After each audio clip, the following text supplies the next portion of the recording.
Bonjour à tous, aujourd'hui je m'adresse premièrement en quatrième année, mais plus tard dans l'année aux troisième année puisque c'est une notion commune. On va donc revoir une série qui n'utilisera qu'une seule formule, c'est celle de la loi binomiale, où vous avez besoin de trois paramètres n, k et p. Et il s'agit d'une combinaison de k parmi n, et puis ensuite une probabilité p à une puissance k et 1 moins p à la puissance n moins k. Nous allons faire quelques exercices, mais pas tout. J'aimerais que vous puissiez aller encore faire quelques exercices avant de me réclamer une possible correction supplémentaire. Donc cette loi, c'est la loi binomiale. Et avant de se lancer dans la série, je vous remontre à quoi correspond la vignette du cours. Voici à quoi correspond la vignette de la vidéo où vous verrez la théorie expliquée. Commençons par le premier exercice. Ici, on sait qu'on doit appliquer la loi binomiale. On cherche donc n, k et p. Premièrement, on parle d'un garçon ou d'une fille. Le garçon, ça sera donc par exemple le succès, et donc la probabilité associée, c'est 4 sur 10. La probabilité donc du restant, ça sera le 100% moins la probabilité du P. Et puis maintenant, on cherche le K.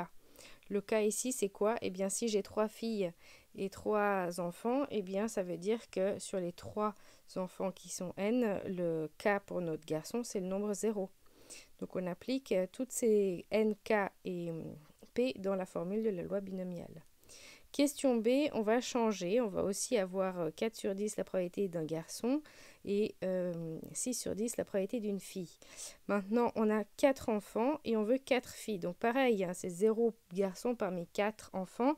On applique la loi binomiale. Maintenant, si on veut une fille, ça veut dire qu'on aura 3 garçons.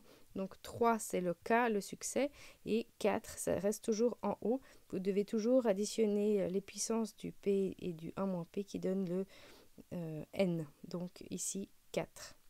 Voici donc le cas général. Peu importe si on vous varie les probabilités, les nombres d'enfants et le nombre de filles, vous avez toujours la même formule à appliquer. Passons à un exercice où on change la situation. On parle d'une pièce bien équilibrée lancée 6 fois. 6, c'est le n. Et après, on part du côté pile. Pile, ça va être la probabilité 1/2. Et on a donc 2 fois le côté pile. On applique la formule, c'est tout. Pour la réponse, vous l'avez dans le corrigé. Donc, je m'applique juste à savoir comment on applique la formule. Au moins est un mot-clé, donc une expression qui signifie 4 ou 5 ou 6. Donc, il va falloir calculer pour 4. Puis, le ou, ça se termine, ça donnera une addition. Ou 5, on applique la formule pour 5. Ou 6, on applique la formule pour 6. Une autre expression clé, c'est au moins un pile. Ça veut dire en gros qu'on pourrait faire 1, 2, 3, 4, 5, 6. Ou alors on peut se dire c'est la même chose que tout sauf 0. Et tout sauf 0, ça prend un petit peu moins de temps à calculer puisque le tout c'est le 100%. 100% c'est le 1. Sauf c'est moins. Et 0 pile, eh bien il s'agit de mettre k égale 0 et vous calculez tout simplement votre loi binomiale avec n égale 6 et k égale 0. Voilà, comme ici P, c'est la même chose pour pile et face, on pouvait regrouper le 1/2 du K et le 1/2 du 1 K.